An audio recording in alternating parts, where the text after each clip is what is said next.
Hello दोस्तों, मैं हूं तेजिंदर पाल और आप देख रहे हैं टीपीसी घोस्ट। आपको इस चैनल पर भूतिया कहानियां और बहुत सारी रहस्यमयी कहानियां सुनने को मिलेंगी।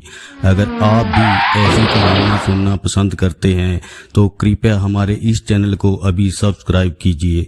तो आइए दोस्तों, कहानी की ओर बढ़ते हैं। बहुत पुराने समय की बात है कि उत्तर प्रदेश के एक गांव में राघव नाम का एक व्यक्ति रहता था। वह मिडिल फैमिली से बिलोंग करता था। उसका घर बार ठीक से चल रहा था।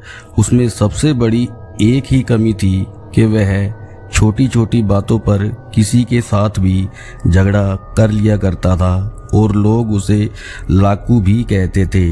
घर में वह अपनी पत्नी और एक 5 साल के बच्चे के साथ रहता और घर में हमेशा झगड़ा करता रहता, क्योंकि उसमें एक और सबसे बड़ी कमी थी कि वह हर रोज़ रात को शराब पीकर आया करता और घर में अपनी पत्नी के साथ झगड़ा भी किया करता। यहाँ तक कि गांव वाले भी उसे अपने मुंह नहीं लगाते थे और वह एक प्राइवेट फैक्ट्री में काम किया करता था। एक दिन की बात है कि उसके जीवन में एक ऐसा तूफान आया कि उसके घर में दरिद्रता छा गई।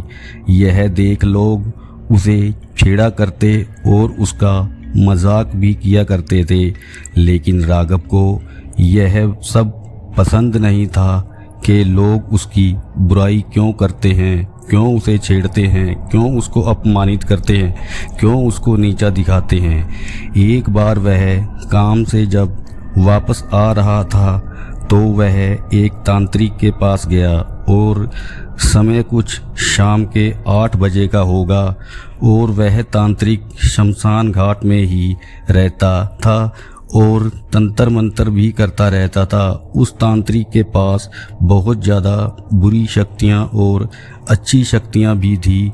राघव जब उस तांत्रिक से मिलने गया तो तांत्रिक उस वक्त शमशान घाट में ही था।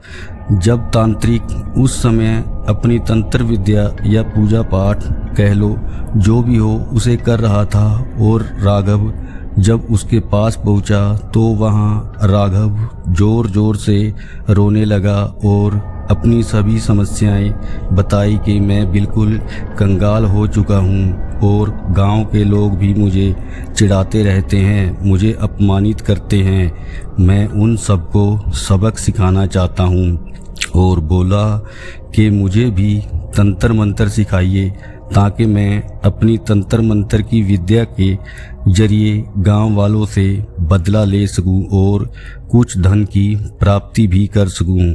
यह सुनकर तांत्रिक बोला कि हमारी तंत्र विद्या से हम किसी का बुरा या भला तो कर सकते हैं, लेकिन इस तंत्र विद्या से हम धन की प्राप्ति नहीं कर सकते। अगर तुम लोगों से बदला और धन प्राप्त करना चाहते हो तो तुम्हें एक 21 दिन की साधना करनी होगी जो तुम्हें बिल्कुल एकांत और अंधेरे वाले कमरे में बैठकर करनी होगी। यह सुनकर राघव बोला कि मैं सब कुछ करने के लिए तैयार हूँ, बस आप मुझे वो साधना करनी बताएं। फिर तांत्रिक बोला, यह बहुत कठिन है, किंतु साधना करने से पहले मेरी एक बात सुन लो। यह साधना एक यक्षिणी की साधना है जो साधक की हर इच्छा पूरी करती है। फिर राघव बोला, ये यक्षिणी कौन है? तो फिर वह तांत्रिक बोला कि यक्षिणी एक भगवान शंकर की साधिका होती है और देखने में इतनी सुंदर कि आदमी उसे देखता ही रह जाए और अपनी सभी बातें भूल जाता है जब वह उसे देख लगता है। लेकिन यक्षिणी को पाने के बाद वह तुमसे एक वादा मांगेगी और उस वादे को वह पूरा करवाएगी, इसलिए तुम कोई भी वादा सोच समझ कर देना, क्योंकि यक्षिणी वादे की पक्की होती है। वह तुम्हारा हर काम करके देगी। वह भूतकाल और वर्तमान काल के बारे में सब कुछ जानती है और वह तुझे जमीन में गड़ा हुआ धन के बारे में भी बताएगी और तुझे माला माल कर देगी। इसके साथ साथ तुम्हारी काम वासना भी पूरा करेगी। यह सुनकर राघव मन ही मन बहुत खुश हुआ और तांत्रिक से बिना और कुछ पूछे बस उस 21 दिन वाली साधना के बारे में ही पूछने लगा। लेकिन तांत्रिक ने उसे साधना करने से पहले एक बात और बताई कि यक्षिणी को जब तुम साध लोगे तो तुम्हें हर स्त्री से दूर रहना होगा, चाहे वह तुम्हारी पत्नी ही क्यों न हो। अगर तुम इस बात पर ध्यान नहीं देगे तो वह तुम्हारी जान भी ले सकती है। और सबसे बड़ी बात, जिसने भी यक्षिणी को साधा है वह शुरू में तो माला माल हो जाता है, मगर यक्षिणी के वादे के अनुसार हर इंसान का बाद में नुकसान ही हुआ है। परंतु राघव इन सब बातों को ध्यान में न रखते हुए सीधे यक्षिणी की साधना करने लग जाता है। और जब साधना करते करते 21वां दिन आया तो यक्षिणी राघव के सामने प्रकट हो गई। राघव एक बार तो उससे डरने लगा, परंतु उसकी सुंदरता देखकर वह उस यक्षिणी पर मोहित हो गया और तांत्रिक द्वारा समझाई गई सभी बातें भूल गया। फिर बाद में यक्षिणी ने राघव से सौदा किया कि मैं तुम्हारी हर इच्छा पूरी करूंगी, बस तुम मुझसे एक वादा करो कि तुम मेरे सिवा किसी और स्त्री की तरफ देखोगे भी नहीं और मैं तुम्हें पत्नी का सुख भी दूंगी। और जब मैं कभी तुमसे एक चीज़ मांगूं तो तुम मुझे इनकार नहीं करोगे। अगर इनकार किया तो मैं तुम्हें बर्बाद कर दूंगी। और वो एक चीज़ मैं अभी नहीं मांगूंगी, समय आने पर मैं मांगूंगी। और उस एक चीज़ का तुम मुझसे अभी वादा करो। तो राघव ने सभी वादे कर दिए।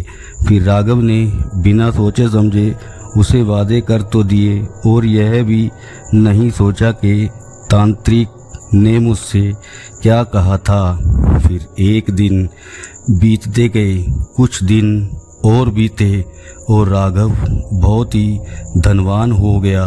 वह यक्षिणी के जरिए गांव वाले से बदला भी लेने लगा।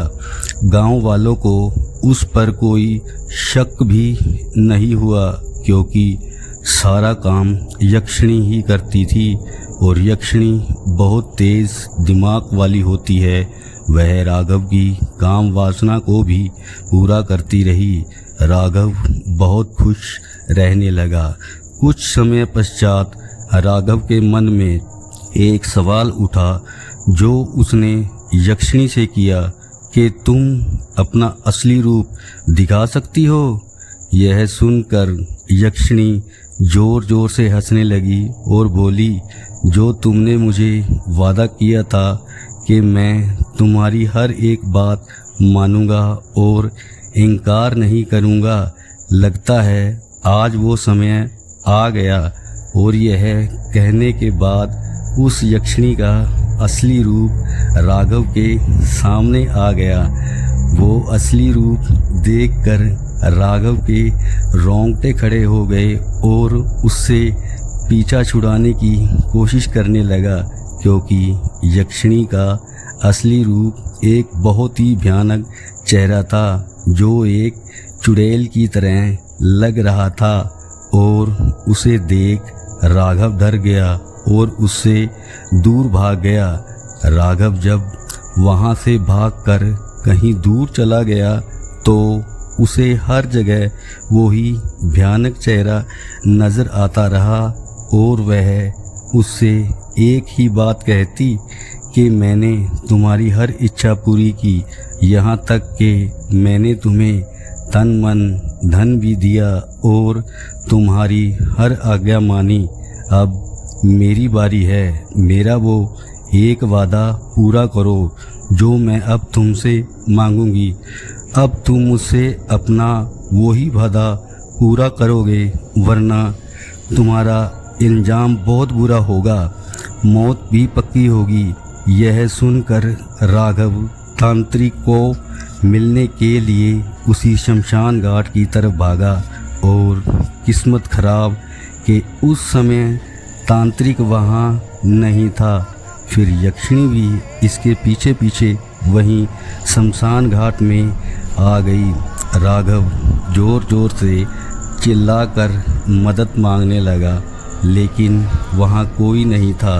और फिर यक्षिणी के मांगे गए वादे के अनुसार कि अगर तुमने इनकार किया तो तुम्हें सजाए मौत मिलेगी, और यक्षिणी ने वहीं शमशान घाट में राघव का गला घोंटकर मार डाला और उसकी आत्मा को कैद करके अपने साथ ले गई।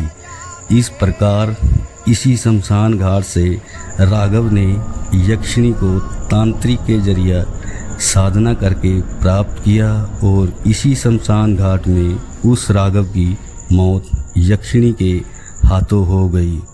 तो दोस्तों, अगर वीडियो अच्छा लगा हो तो कृपया लाइक और सब्सक्राइब कीजिए। धन्यवाद।